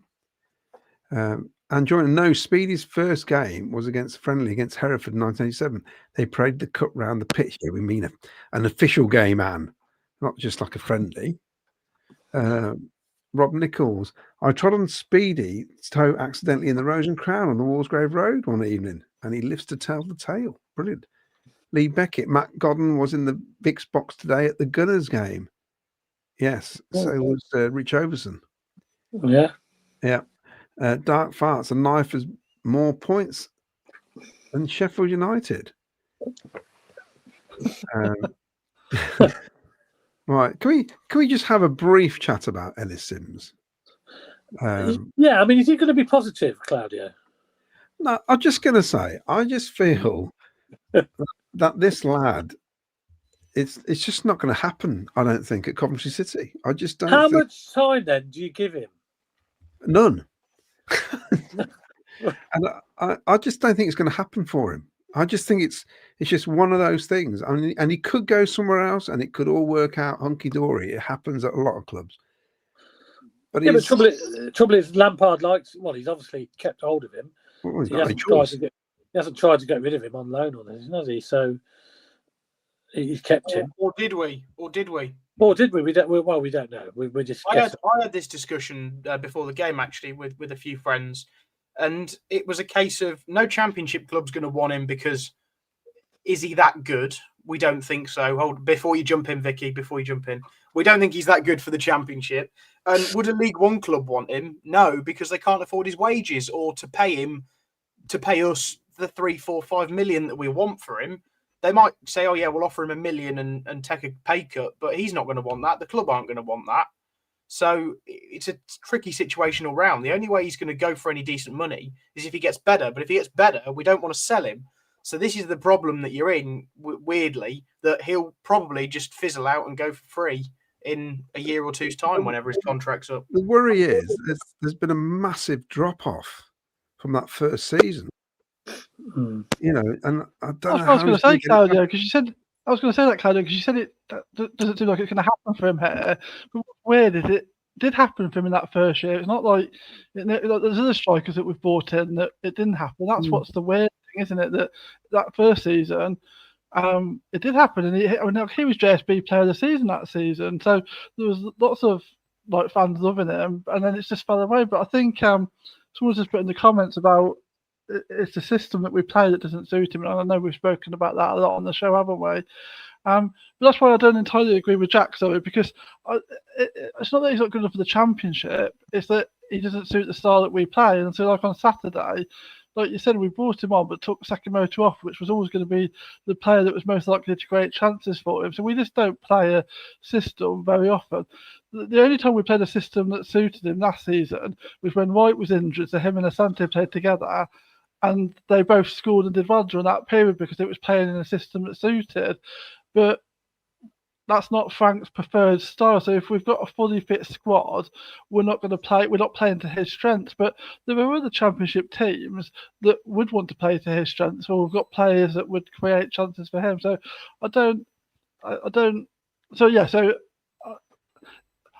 I think that unfortunately the way we want to play under Frank isn't going to suit him. So he's never going to have the opportunity to hit the goals he did in the first season. So I don't think he's going to recapture that here, unfortunately, because we're not playing to his strengths. But I don't believe that there isn't another championship team that couldn't get that out of him. And so for his career, he probably needs to move on. And then we'll probably see him banging in goals for someone else and be like, that's a bit frustrating. But it is what it is, isn't it? So, yeah. I know when he was at Sunderland, they rated him quite highly, didn't they? They wanted him back. Yeah, he scored there. It's about playing to a system that suited him. They were playing to a system that suited, weren't they? So, and I think he was correct if I'm wrong, but I think it was Frank Lampard as manager of Everton at the time, wasn't he? And did he call him back?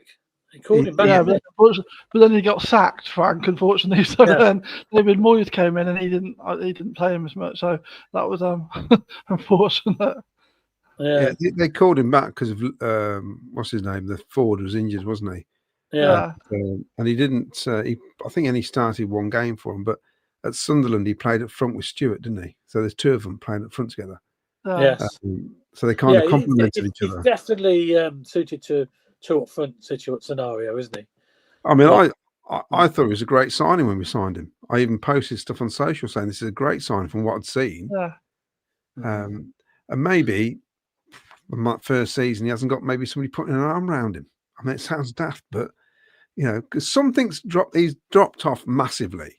I mean, some people thought he wasn't good enough in the first place, but he's dropped off from there. And it's not like a lack of confidence for 6 months or something. This feels like it's just going on, almost like, does he want to play football? That's what it feels like to me at the minute. It's weird. I think it's really weird what's happened since the end of that season when we got to the cup semi-final. That sweeping shot against Man United, Yeah. He scored some important goals for us, hasn't he? Exactly. The quarter-final. The never to forget win it at Molyneux, in the FA Cup. Yeah, but the people who are involved in the club aren't there anymore. Maybe they're the sort of people he needs. You'll probably get a Stoke or Middlesbrough and do a job for them. Mark Robbins will make a move for him then. But it's worth discussing because at the minute he's our only attacking option on the bench. He is. And not a lot of fans are optimistic when he comes on, are they, that he can do the job that he needs to. And yesterday, I just thought when he had that chance where he probably should have just brought it under control a bit more without having a wild shot. And that to me looks like a striker who is struggling to find any form, just hoping to hit something and it flies in basically. So it's tough. It's tough at the minute, I think. Well, it'll be interesting to see come January. Things might change. He might have to do a bit more wheeling and dealing, and he might go out on loan or something. But the fans shouted his name when he came on, so they're not like. Actually, that's the most I've heard. That actually was a decent vocal support from when he came on yesterday, because you don't always get that, and there was, to be fair, yesterday, because I could hear that clearly on the TV. If you put the effort in, the fans are always going to back you, aren't they? They're going to back you. You're not always going to be maybe the best player in the world, but they'd like to see you put the effort in and do a bit of running. And he's not scoring the goals at the moment, but that might change. Let's hope it does. But he needs a little bit of luck. He needs a couple of goals to go in, somebody's backside or something like that. I think the problem he's got as well, Ken, the other problem he's got is that he's not first choice striker. So if he gets a goal, let's say he scored against Luton in the cup, but then he's not going to play the next game. So he's never going to. That's the trouble, really. So last season when White got injured, and so we had to rely on Sims and Asante. And that was probably their best spells for the club that season. And actually, the club's best spell, that was when we got our most points. But if White's fit, he's first choice. So it doesn't matter if that's right to play, So that's the trouble. He's not going to get the chance to, because he's not the chosen first choice striker, is he? He's always a player that's going to have to come in and just try and do something in 10 minutes. But then even if he does, he won't be starting the next game. So that's difficult, isn't it? If you're just trying to get any sort of form and confidence building. Yeah. Well, we'll have to wait and see. Got a few months to go before January, so we'll have to hold on, and hopefully he will get a break and come on and score a couple of important goals, get his confidence back. I mean, everybody will be behind him, because everybody wants him to do well. It's just he's got to have belief in himself, hasn't he, as well? So hopefully that'll work. Anyway, look, I just want to discuss the next 3 games, 3 important games coming up before we come off. Birmingham, we're going to discuss a bit more about Birmingham on Thursday's show, obviously. Got a couple of Birmingham fans coming on, actually, to discuss various things about ticket prices and the Blues as a team themselves. So we've got Blues, Millwall and Sheffield Wednesday. Claudio, how many points do you think we'll get out of them 3 games coming up? Because on paper, they look, Birmingham at home, okay, it might be difficult, but I think we can beat them. And Millwall away, we've lost there already, but that was in a cup, so it's a different ball game. And Sheffield Wednesday away would be expected to get a win there, won't we? I'll go for 9. You're going for 9. Wow. I didn't expect that. I thought you were going to say, yes, okay, fair enough, 9. We fear no one. That's very confident. Vicky, how many points do you reckon out of them 3 games? 9 as well. You're going for 9. Okay. Be interesting. You mark this down, Jack. That's We'll why I see, lost we'll him in the see. prediction now, because I couldn't say we're going to win and we keep on not. Are you going for 9? Well, in my head, I was going to say 7 to begin with. However, I'm just having a quick look at their results. They're a bit of a Norwich. So they won away at Norwich. They won away at Newport. They got battered 3-0 at home to Middlesbrough. They won away at Sheffield United. They beat us in the Cup at home. They lost at home 2-0 to Wrexham. They took Palace to penalties in the Cup away. And then they've drawn with Charlton away. So they haven't won at home yet. The game against us was their only win at home, and that was a cup game. So we should obviously be targeting 3 points against the Blues. We should obviously be targeting 3 points at Hillsborough. I don't see why we can't get 3 points at the Den either. This is, I would have said let's beat Blues, let's beat Wednesday, and let's draw to Millwall. 7 points out of 3, you can't argue. But having just seen the form of Millwall, sorry. I know it's midweek, but we should be targeting 3 points there. We really should. Yeah, when we played them last time, we made a lot of changes last time for the team, didn't we? Oh, yeah. Right. Their reserves beat our reserves by a goal. And when we brought our first team on, we battered them. So just ran out of time in the end, yeah. But, I'm not worried about that. Okay, so you go, okay. Well, I'm going to go for 9 as well. Oh. Yeah. Wow. So there you go. We're all pretty confident we're going to win the next 3 games. So it'd be interesting to see what happens. I'm sure Miles be interested to see what Miles thinks about that. But well, Miles will probably say 4 points and get it completely wrong because his predictions are terrible so far. But any more comments, then, Claudia, before we sign off? Yeah, Paul Stratton says, Claudio, I agree. Frank's system does not suit him. He looks like he has no confidence in himself and clueless how to turn it around. He plays now because he's the only option. Wayne Go says, I can't see him scoring lots of goals I can see him scoring lots of goals for Scunthorpe. Dave Sports voter says, Vicky has always admired your defensive sins, but do you not agree that good players can play in any system? Craig Robinson, Lee Beckett, you might want to rephrase Matty Godwin was in Vic's box. Yes. Yes, I like that. Fordy, unfortunately, this system doesn't work for him, and he isn't getting any match sharpness, which is compounding the issue. I think it's best to part ways and wish him well. We can't keep mollycoddling Ellis. He's not good enough. End off, says Wayne Ghost. There's a bit of a split, though, you see. And then it's... I'm fine with... well, that's about it, really. The rest are just... Dave Sports. Vicky, if Sims was scoring, he should demand that he gets picked. Mr. Nice Guy gets you nowhere. That's his problem. And it's going to mean his career falls short. Yes. Well, he may be starting if Wright's not fit. So be interesting. Yeah.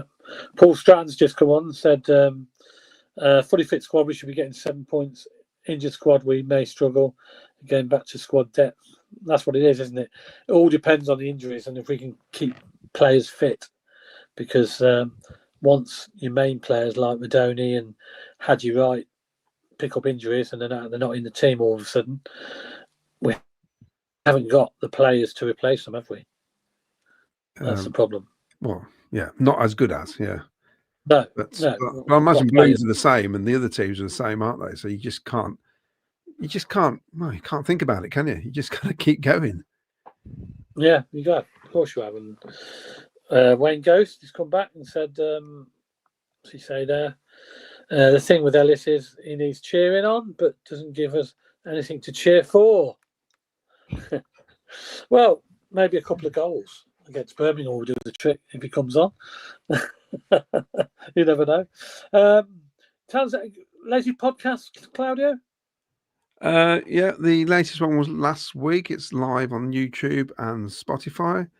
We're talking about Hadji Wright's goals, tribute to Bobby Graham, CBS attendances, and other bits and bobs with Jim Brown. So we've got another one this week as well. No idea yet what we're going to be talking about. So Jim lets me know 24 hours beforehand. So you can plan ahead. Nice plan. Yeah. So yeah, but right. Thursday would be good because we've probably got 2 Blues fans on if Claire comes on, but we've also got Neil, who's part of the Birmingham City Trust, and they're trying to raise a campaign. This has nothing to do with what we're charging for the tickets on Saturday. It just happens that he contacted me and it seemed appropriate. We got the game, haven't we? But they're trying to campaign for £30 away tickets in the EFL, basically. Which so I think it's something good to get on board with, I reckon. Promote it so we don't get fleeced. It needs to be sorted because otherwise it's going to spiral out of control, isn't it? Before we know it, we'll be paying £50 a ticket, and it's just ridiculous. So it's going up and up and up. So there needs to be a cap on it. That's my thoughts anyway, and I think a lot of the fans I speak to, they do it in the Premier League, don't they, for away games, £30. So if they can do it in the Premier League, there's no reason why they can't do it in the EFL. They get paid handsomely from TV revenue, etc. now. So I'm sure most clubs could afford £30 away ticket for fans. Don't we all agree on that, I think? If you're paying £47 like they are on next Saturday, you won't want to be leaving on 90 minutes, would you, either? You want to see the whole game out. You want value and then for the money, you can have a smash up of the toilets as well while you're at it. Well, now here's a question for you, because I don't know about this. Maybe you can answer this, Claudio. The beer prices for Saturday, are they still on trial? $3.60 or is it just £12.60 it is this week? Yeah, to get the money back. I don't know. He hasn't said it's good. Is the trial continuing, or is it just one game? He didn't say, did he? But I'll tell you what, I was looking at their prices to go into the lounges. Yeah. And if you're a season ticket holder, they give you a discount of £10, which I think is rubbish. I actually think it's rubbish, because surely they should give you a discount of what your seat is, because they cancel your seat. Yes. So £19.57 then. Yeah. Let's have it fair, shall we? Oh yeah, this round costs £20. So Wayne Ghost reckons it's $3.60 for us, but £15 for Birmingham. Try and get some money. Pimlot.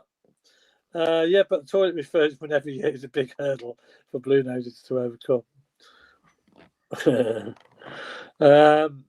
There's a lot of comments coming on about this, actually, because there's another one here that says Premier League get 200 million plus Championship get 8 million to money, so they can afford £30 a game away. Yeah, there's plenty of money there now from TV, etc. And there's a free bar if Ellis scores. I'm going to be taking Wayne up on that. Wayne, you owe me a drink if Ellis scores. He's going to come on in the last minute against Brum and score with a diving header. Or Houchin-esque. Yeah, Houchin-esque header. And then he'll come running over to you, Vic, because he knows where you sit. And to celebrate. But yeah, the answer to that question, we don't know whether they'll see 360 this week or not, because he hasn't said, has he? No. So we don't know whether that was just a one-off trial. I mean, he said trial. He didn't say one-off, one game only, did he? A proper trial needs to be more than one game, though, doesn't it? A proper trial needs to be a few games. I would say you've got to keep 360 for at least, 3 or 4 games at least. And I think the trial went quite well. Went down quite well the first game, didn't it? Well, it certainly brought a lot more people in and around the stadium than normal, I noticed. And I'm sure you noticed up in the corporate area, Claudia, there's more people up there, maybe? I didn't notice. I was in my own space. He was absolutely blackout drunk on the cheap beer. He hadn't got a clue. Yeah. So the answer is probably yes. They probably are still 360, and so Birmingham fans will enjoy that, won't they? Getting a cheap pint when they come down here. They just got to behave themselves, hopefully. Let's hope they can. But anyway, that's it. I think we're going to. Any more things to discuss? I think that's about it. Everybody. That's it. I think it's bedtime. Yeah. I think We can all sign off, I think. Another local derby then on Saturday. This time the Blue Noses are in town. Hopefully we can stay unbeaten, and we'll discuss all that in our next live show on Thursday night. And don't forget Friday, as Claudio is putting the book. pay on the door if you want as well. There's still room. David Speedy is in town on Friday, and we'll all be there, so you can come and meet us all if you want. You can buy Claudio a drink, and he'll have plenty of stories to tell. That's David Speedy and Claudio. From the history of Coventry City. I mean, the tickets are running out now. They're virtually sold out. So you are running the risk if you try and pay on the night. So if you didn't make it, just buy a ticket now. Yeah, or you can even nip into the Walsgrove Wickhams if you live in that sort of town. They are available, I believe, behind the bar. So there's not many left. So it'd be a good night. So if you're at a loose end and got nothing to do Friday, and it'd be a good night to get down there, and you can meet us all and have a good night of entertainment before we pick up 3 points, obviously, on the Saturday against the Blues. Okay, that's about it then. Wayne Ghost just says here, sure it's bedtime. Let's smash Brum on Saturday. 3-1, thanks. Thanks all, PUSB. Well, what can we say? That's it. Thank you very much, Claudio, for coming on. That's normal. Jack, and you, thank you. Thank you. And Vicky, as always, thank you very much. Now, don't forget to like and subscribe for the channel, of course. Thanks for everybody who does message in. It's mostly appreciated. I mean, we hopefully try to get to all the messages if we can. It depends how fast Claudio is in reading them all out. But we try to get to most of them. But if we don't get to your message, we do apologise. There is so many that come in. And don't forget to like and subscribe to the channel as well, because it's all very beneficial for us as well. So it's very much appreciated. That's it then. We'll see you on Thursday for our next live show, and hopefully on the David Speedy night on Friday. So from all of us, a very good evening, and play up Sky Blues. Play up Sky Blues. Good night. Sky Blues.